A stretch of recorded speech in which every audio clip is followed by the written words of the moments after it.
Rajasthan Royals ವಿರುದ್ಧ ಪಂದ್ಯಕ್ಕಾಗಿ ರಾಜಸ್ಥಾನ್ಗೆ ತಲುಪಿದ ತಕ್ಷಣ RCB ತಂಡಕ್ಕೆ ಸಿಕ್ಕಿತು ಸಿಹಿ ಸುದ್ದಿ. ಏನು ಗೊತ್ತಾ, ಈ ಸಲ ನಮ್ಮ RCB ತಂಡ ಗೋ ಗ್ರೀನ್ ಜೆರ್ಸಿ ಹಾಕೊಂಡು ಆಡ್ತಿದ್ದಾರೆ. ಅದಕ್ಕೆ ಎಲ್ಲ ಪ್ಲೇಯರ್ಸು ಕೂಡ ಗ್ರೀನ್ ಫಾರ್ಮ್ಯಾಟಲ್ಲಿ ಇದ್ದಾರೆ.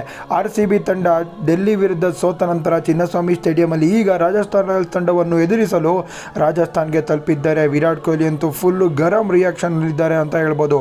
ಗುಡ್ ನ್ಯೂಸ್ ಏನಪ್ಪ ಅಂದರೆ RCB ತಂಡಕ್ಕೆ ಮತ್ತೊಬ್ಬ ಕನ್ನಡಿಗ ಎಂಟ್ರಿ ಕೊಡೋದಕ್ಕೆ ರೆಡಿಯಾಗಿದ್ದಾರೆ. ಆ ಕನ್ನಡಿಗ ಯಾರೋ ಗೊತ್ತಾ ಗುರು, ದೇವದತ್ ಪಡಿಕ್ಕಲ್ ಜಾಗದಲ್ಲಿ ಮನೋಜ್ ಬಾಂಡಿಗೆನ ತರಬೇಕು ಅಂತ ಈಗ RCB ಮ್ಯಾನೇಜ್ಮೆಂಟು ತೀರ್ಮಾನ ಮಾಡಿದೆ. ಅದು ಇವತ್ತಿನ ಗುಡ್ ನ್ಯೂಸು. ಹಾಗೆಯೇ CSK ತಂಡ ನಿನ್ನೆ KKR ವಿರುದ್ಧ ಕಳಪೆ ಪ್ರದರ್ಶನ ಕೊಟ್ಟು ಸೋತೋಗಿದೆ. ಅದು RCB ಅಭಿಮಾನಿಗಳಿಗೆ ಸಿಕ್ಕಿರುವ ಬೆಂಕಿಯಾದ ಸುದ್ದಿ. ಇವತ್ತೆಲ್ಲ ಕೂಡ CSK ತಂಡವನ್ನು ರೋಸ್ಟ್ ಮಾಡಿ. IPL 2025ನ ಪ್ರಮುಖ ಪಂದ್ಯ RCB ವರ್ಸಸ್ ರಾಜಸ್ಥಾನ್ ರಾಯಲ್ಸ್ ನಾಳೆ ಮಧ್ಯಾಹ್ನದ ಗೇಮ್ ಆಗಿರುತ್ತೆ. ಮಧ್ಯಾಹ್ನ RCB ತಂಡ ಗೆಲ್ಲಲೇಬೇಕಾದರೆ ಕರೆಕ್ಟಾಗಿ ನೋಡಿಕೊಂಡು ಆಡಬೇಕು. ಬ್ಯಾಟಿಂಗ್ ಫೇಲ್ಯೂರ್ ಆಗಕ್ಕೆ ಬಿಡಬಾರ್ದು. ರಾಜಸ್ಥಾನ್ ಪಿಚ್ಚು ಸ್ವಲ್ಪ ಟ್ಯಾಕಿ ಪಿಚ್ಚು, ಟ್ಯಾಕ್ಟಿಕಲ್ ಪಿಚ್ಚು ನೋಡ್ಕೊಂಡಾದರೆ ಗೆಲುವು ಗ್ಯಾರಂಟಿ ಗುರು.